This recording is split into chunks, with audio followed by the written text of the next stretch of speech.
Hey guys, welcome to the channel. In this video I'm showing you how to pay with PayPal on AliExpress.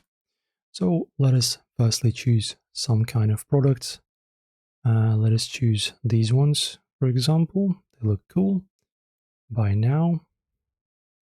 And guys, as you can see, the payment methods in here will be available in here. These are the safe methods of payments, and as you can see, the very standard method of paying is going to be PayPal.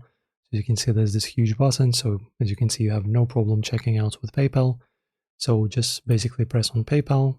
After that, you just insert your information. So first name, last name, mobile number, and street address. Then just confirm. And after that, you will of course be able to enter your email address that is connected to your PayPal, and of course check out by using it. So guys, thank you for watching. If this helped you, don't forget to support us with a like and a subscription. Have any questions? Leave them down below. See you soon.